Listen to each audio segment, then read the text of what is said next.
MS Deepali coaching time के माध्यम से मैं प्रवेश कुमार सिंह आपको सभी को नमस्कार करता हूं।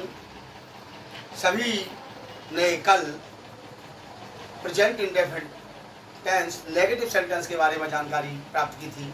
आज मैं आप लोगों को present indefinite tense interrogative sentence, जैसे हम प्रश्नवाची वाक्य कहते हैं, के बारे में जानकारी दूंगा। इंटरोगेटिव दो तरह से होता है, एक तो क्या पहले होने पर होता है,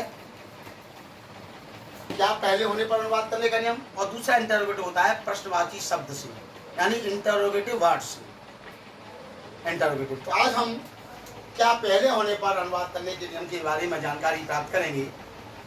तो मैं अनुवाद के नियम लिखूंगा, रूल्स क्या हैं, अगर क्या पहले दिया हुआ है तो किस तरह से हम ट्रांसलेशन करते हैं, किस तरह से हम अनुवाद करें। हेल्पिंग वर्ब, हेल्पिंग वर्ब लिखेंगे जिसे हम हिंदी में कहते हैं सहायक क्रिया।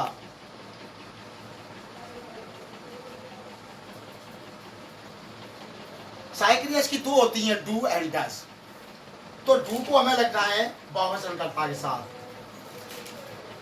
डू को बहुवचन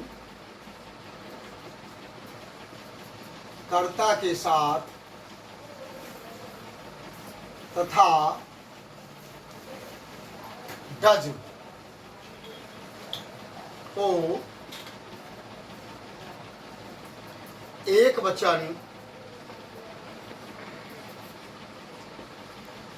कर्ता के साथ सबसे पहले लिख देते हैं।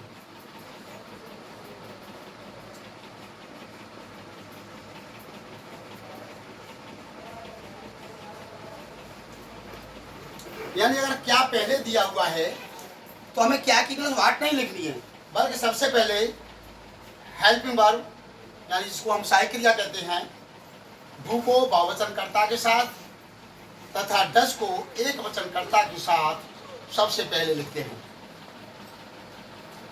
सेकंड नंबर पर सब्जेक्ट, जिसे हम हिंदी में कर्ता कहते हैं। दूसरे नंबर पर हम सब्जेक्ट लिखेंगे हेल्पिंग वर्ब लिखने के बाद। तीसरे नंबर पर वर्ब, वर्ब को हम क्रिया कहते हैं।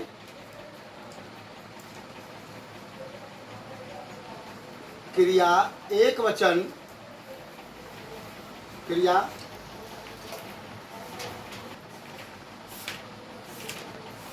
तथा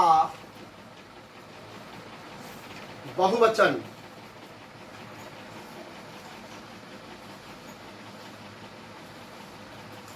सभी कर्ताओं के साथ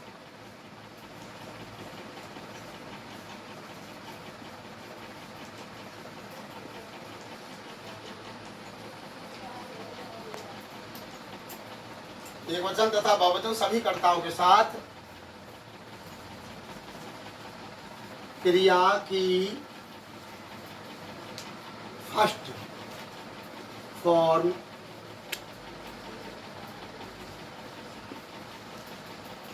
लिखते हैं। तीसरा नंबर वर्ब लिखेंगे, जिसको हम हिंदी में क्रिया कहते हैं। एक वचन तथा बहुवचन सभी कर्ताओं के साथ क्रिया की फर्स्ट फॉर्म लिखते हैं। फोर्थ नंबर पर ऑब्जेक्ट, इसको हम हिंदी में कर्म कहते हैं। और 5 नंबर पर अदर वर्ड्स लिखकर प्रश्नवाची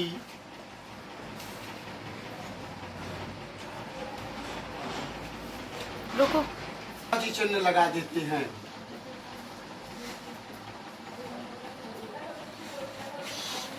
5 नंबर पर अदर वर्ड्स लिखकर प्रश्नवाची चिन्ह लगा देते हैं। पर्सवाइशन इस तरह से होता है, ये है पर्सवाइशन।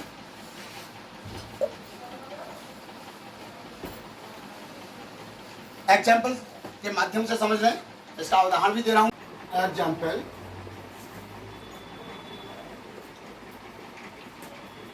क्या मोर जंगल में नाचता है? क्वेश्चन मार्क, इंटरोगेटिव है ये, क्वेश्चन मार्क लगाएंगे। क्या मोर जंगल में नाचता है? तो ये क्या पहले लिखा है, तो क्या की देख करके अक्सर करके बच्चे वाट लगा देते हैं। क्या अगर पहले लिखा है तो वाट नहीं लगाना है, बल्कि हमें टेंस देखना है। टेंस वाक्य के अंत में ता है दिया हुआ है, क्वेश्चन मार्क लगा हुआ है, तो ये प्रेजेंट इंडेफिनिट टेंस का है। प्रेजेंट इंडेफिनिट की हेल्पिंग वर्ब टू अडर्स होती है।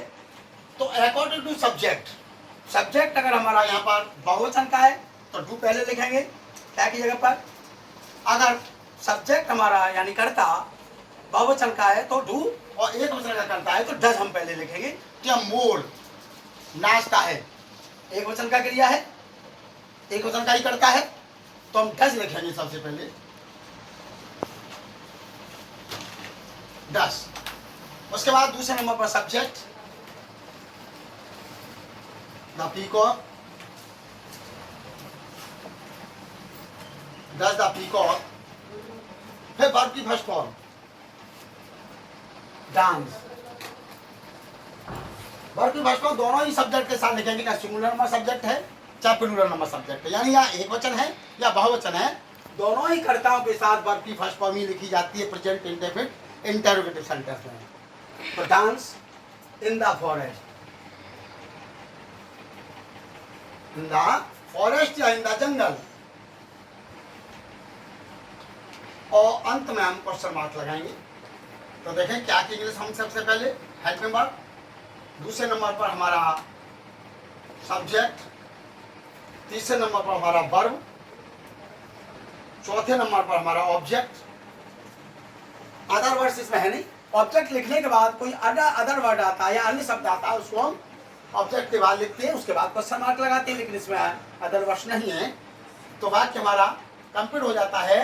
दीपाली कोचिंग सेंटर के माध्यम से मैं सभी को नमस्कार करता हूं और आपसे ये निवेदन करता हूं कि इस दीपाली कोचिंग सेंटर टाइम को सब्सक्राइब करें, लाइक करें, कमेंट करें। धन्यवाद। अगला वीडियो हम कल फिर देखेंगे। धन्यवाद।